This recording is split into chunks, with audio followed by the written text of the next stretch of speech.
Hello, and welcome to this opening video on the Ruy Lopez, which starts e4, e5, knight f3, knight c6, and bishop e5.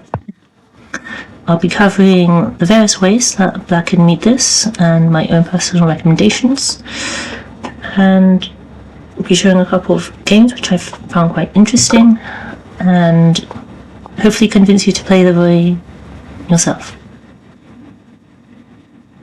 Okay. So firstly, I'll be showing the anti-marshal with a4, going down this main line, avoiding the marshal which goes d5. And then here we'll be looking at the moves of b4, bishop b7, rook b8, and then the trickier moves of knight a5 and d5. Next up, we'll be looking at the Berlin, which is one of black's best ways to meet the Ruy. And there is the well-known Berlin endgame line, which I'll not be recommending, but is rather good, where we would hopefully try to push our kingside majority, but black does have good counterplay with the two bishops, and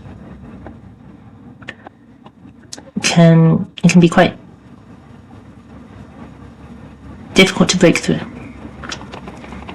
Instead, my preferred line is rook e1, knight e6, and this very rare move here, 6a4, which has scored really well for me, and the main idea is to go for this interesting gambit after castles with d4, e takes d4, and knight e5.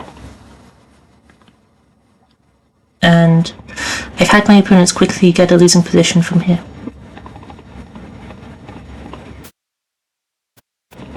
After this, we'll be looking at when black developed a bishop out to c5 with the Archangel and the classical lines. So the Archangel starts here after b5, bishop e3, bishop c5. Then here I'll be advocating for an approach with a4 followed by a4 followed by c3 and d4, and then this rare but I think interesting move of queen d3.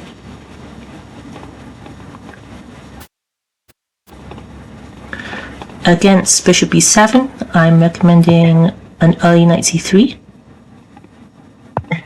And then we have quite interesting ideas of jumping into d5, followed by breaks with d4, and then black can be landed in surprising pressure quickly.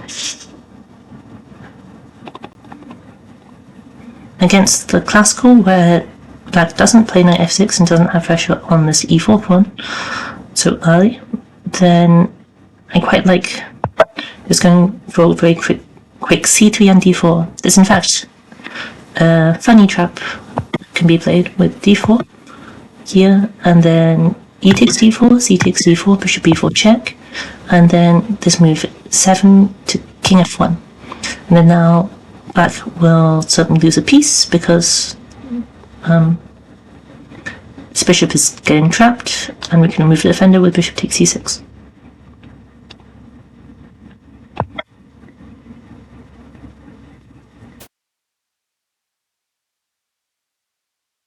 Okay, and then after this we'll look at deploying the bishop to g7, and then there are various ways that black might go for this, like the immediate fianchetto with g6, and here I like an approach trying to gambit these pawns here, and this can be quite scary for black.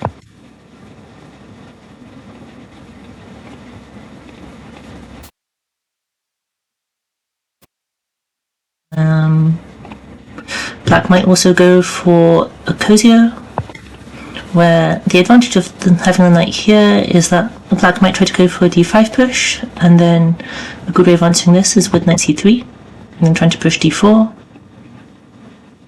Or after, if black goes for g6 or knight g6, we can sometimes go just h4, taking the knight, or taking advantage of the hook of g6. And then the other way, the fianchetto can be played, or the bishop can come to g7, is with the delayed Steinitz. Importantly, not just the regular Steinitz, because the immediate d4 here is good. And black comes under some serious pressure already. And I've had games which have gone very quickly. I don't know why people like to long castle here, but they often do. And then this is immediately winning. I have had this game even twice, which baffles me. And the reason that e6 is included is because if we try the same thing here, there is the nose up trap, so blindly just capture, capture, capture. c3 is the best move here, but if you play queen takes d4 here, we have c5, queen d5, bishop b6, c6 check, bishop d7, and then c4 to come, trapping the bishop.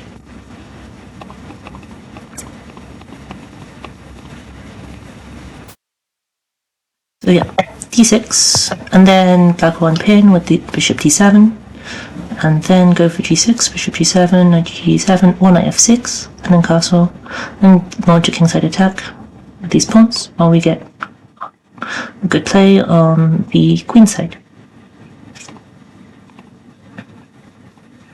After this, there'll be some sidelines. I think the most dangerous of them being the immediate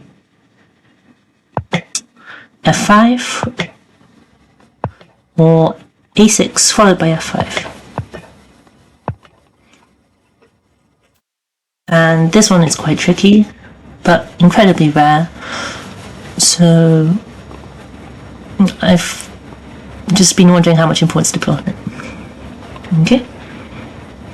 And then after that we should be done, unless I have any requests. But if I have the time, I'll try to discuss going for an early queen e2 or d3, or an early knight c3. Oh, I've forgotten to mention somehow the open roy, which is an important line to cover. Not bishop b7 here, which marks the closed roy, but knight takes e4. And here there is one amusing line with rook e1, knight c5, knight c3, trying to jump into d5 again, similar to the Berlin line with a4, but the better is d4.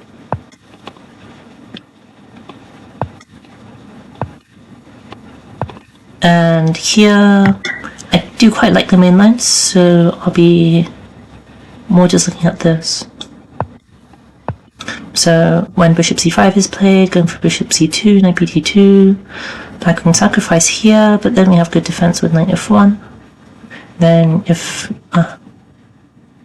black plays less actively with bishop b7, I think we get just quite a nice position. And yes, unfortunately, that was slightly muddled, but I hope you all enjoyed, and hopefully by next week I will have the video on the anti-marshal.